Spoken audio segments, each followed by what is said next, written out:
Bonjour à tous, merci de nous rejoindre. L'essentiel de l'actualité de ce mardi 9 juillet. L'Algérie affrontera jeudi la Côte d'Ivoire pour le compte des quarts de finale de la CAN 2019. Les Verts seront ce soir en séance d'entraînement. Les autorités algériennes ont décidé de mettre en place un pont aérien pour transporter les Algériens en Égypte. Canicule rime forcément avec coupure intempestive de l'électricité. Les habitants de Tindouf en souffrent. Sonelgaz a dû intervenir pour réhabiliter l'ensemble du réseau. Et attention aux noyades et aux baignades dans les zones interdites. La protection civile est aux aguets. Un exemple à Tlemcen, au niveau de la plage Barbadjani, difficile d'accès et pourtant très appréciée par les estivants. Du football pour commencer, l'équipe nationale a effectué hier une séance d'entraînement au stade Petrosport du Caire avec un groupe réduit en l'absence du sélectionneur Djamel Belmadi. Soucieux de superviser son prochain adversaire en quart, Belmadi s'est déplacé à Suez pour assister au match Mali-Côte d'Ivoire. Et c'est finalement la Côte d'Ivoire qui l'a remporté. Les Verts affronteront donc les éléphants jeudi prochain. La préparation effective du match des quarts de finale débutera ce soir avec une séance d'entraînement prévue au stade Petrosport en présence des 23 joueurs à l'heure du match.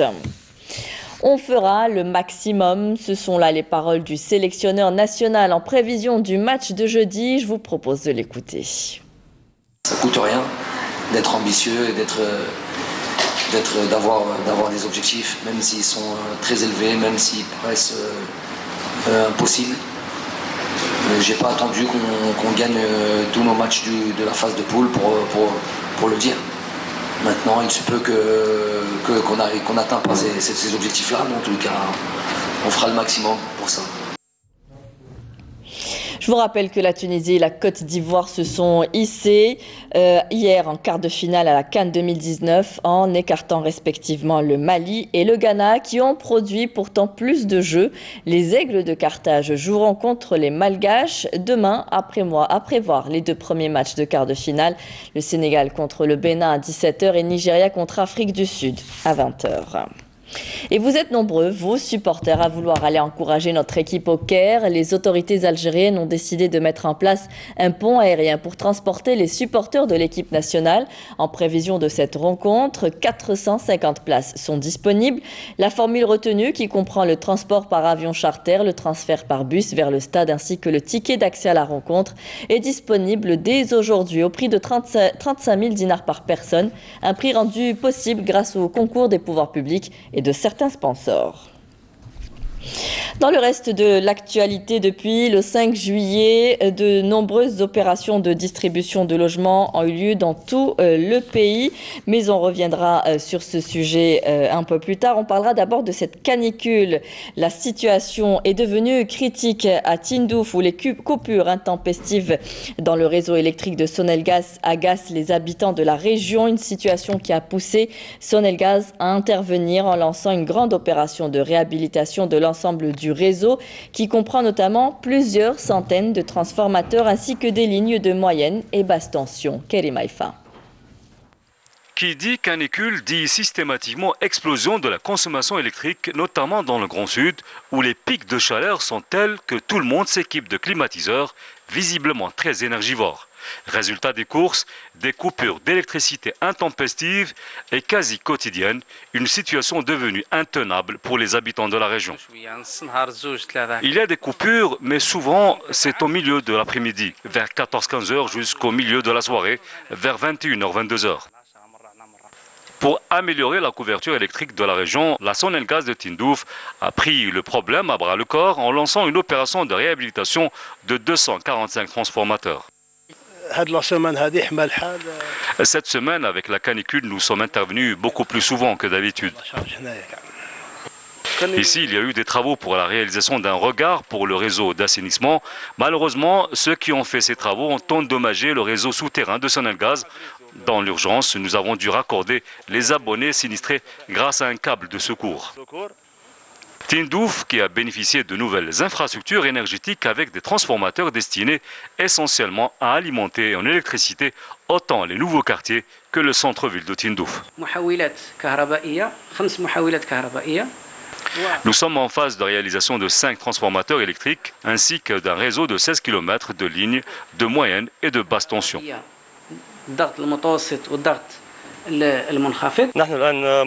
Nous nous trouvons ici sur le site du projet d'une nouvelle centrale électrique à Tindouf qui aura à terme une capacité de production de 68 MW répartis sur 4 générateurs électriques.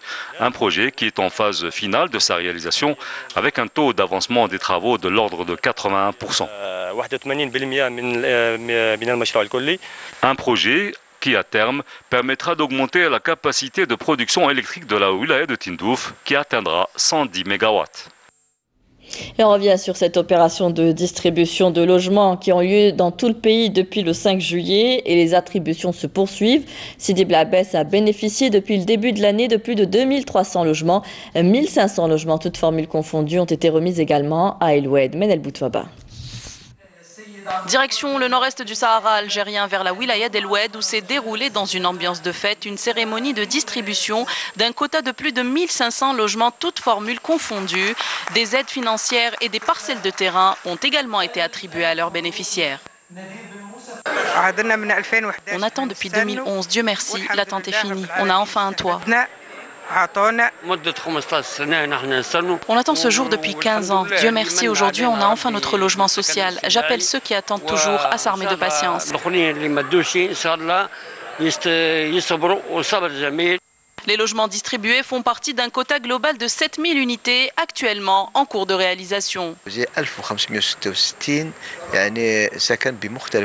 Le quota d'aujourd'hui comprend 1566 unités de différentes formules dont la majorité a été distribuée sous forme d'aide dans le cadre du logement rural.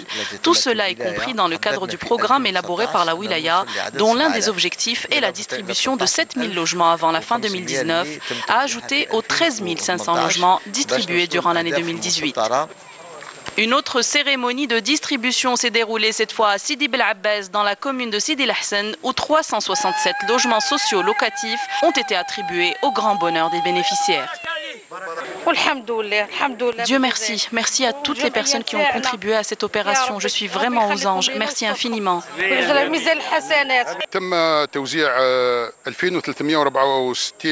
2364 logements, toutes formules confondues, ont été distribués durant le premier semestre de l'année 2019.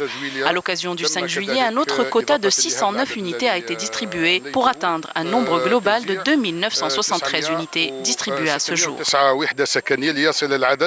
إلى 2973 وحدة سكنية لحد الساعة. لابد التأكيد وهذا Je tiens à rappeler à tous les habitants de la wilaya de Sidi Bel Abbès que l'État continuera à fournir des efforts dans le secteur de l'habitat jusqu'à résorption progressive de la crise de logement, tout type confondu.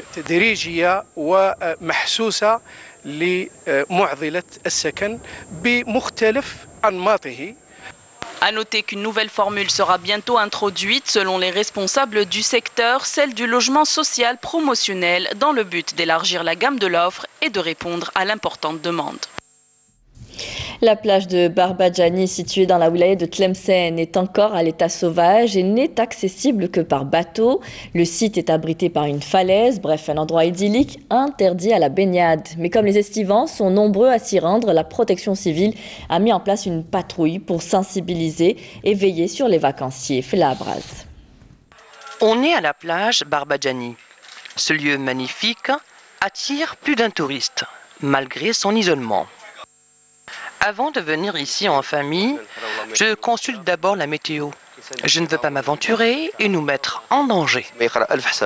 L'endroit est superbe, c'est le réel calme. On est loin des bruits stridents de la ville. Les éléments de la protection civile sont présents, que demander de plus? Et dans le cadre de la coopération entre le secteur du tourisme et les éléments de la protection civile, des actions communes sont entreprises, notamment la sensibilisation des estivants pour la préservation des sites et ce pour la sécurisation des lieux en respectant les consignes de baignade. La plage de Barbadjani est une plage non autorisée à la baignade. Mais comme il y a une grande affluence, nous effectuons des tournées. Nous avons enregistré un seul décès cette saison à la plage Sitiyat. Comme vous avez remarqué, nous trouvons des difficultés pour accéder à certaines plages. Nous sensibilisons les estivants afin de préserver les lieux.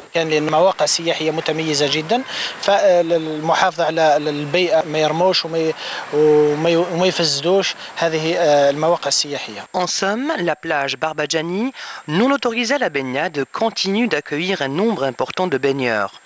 La vigilance est de rigueur, surtout avec la montée de la marée, où l'accès pour les secours devient quasiment impossible. Les talibans et divers hauts responsables afghans ont conclu hier soir leur dialogue politique à Doha en s'engageant à établir une feuille de route pour la paix en Afghanistan. Le résumé de l'actualité internationale avec Naïma Haouch. Les talibans et divers hauts responsables afghans ont conclu hier soir leur dialogue politique à Doha au Qatar en s'engageant à établir une feuille de route pour la paix afin de faire baisser la violence en Afghanistan. Téhéran met en garde les Européens contre toute escalade dans leur réaction aux mesures prises par l'Iran pour réduire ses engagements en matière nucléaire vis-à-vis de la communauté internationale. La chef du gouvernement de Hong Kong déclare que le projet de loi sur les extraditions vers la Chine qui a provoqué une vague historique de contestation était mort, se refusant toutefois à annoncer le retrait pur et simple du texte comme le réclament les protestataires. Carrie Lam reconnaît que les tentatives de son gouvernement pour faire passer le projet de loi controversé s'étaient soldées par un échec complet. Cependant, les chefs de la contestation ne décolèrent pas. Snowball, un cacatoès à huppe jaune, une espèce de la même famille des perroquets, s'est fait remarquer il y a une décennie grâce à une vidéo postée sur YouTube dans laquelle il faisait montre de ses talents de danseur. Snowball est aujourd'hui de retour avec une palette de mouvements étendus qui permet aux scientifiques d'étudier la capacité des animaux à répondre créativement à la musique. Doté d'une intelligence impressionnante, le Snowball maîtrise déjà 14 pas de danse.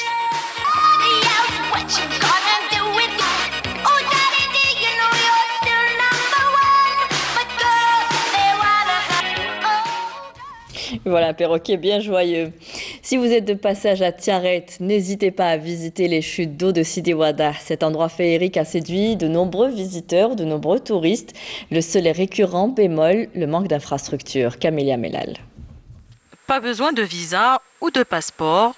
Il faut juste prendre la route vers la wilaya de Tiaret pour visiter cet endroit féerique. Situé dans la commune de Tekdemt, la cascade de Sidi Ouadah offre un magnifique spectacle. Le cadre verdoyant ajoute beaucoup à la beauté du site et ne peut laisser insensibles les amoureux de la nature. Je viens en famille presque tous les week-ends, mais l'organisation laisse à désirer. Il faut voir les familles qui viennent ici et laissent souvent derrière elles leurs déchets.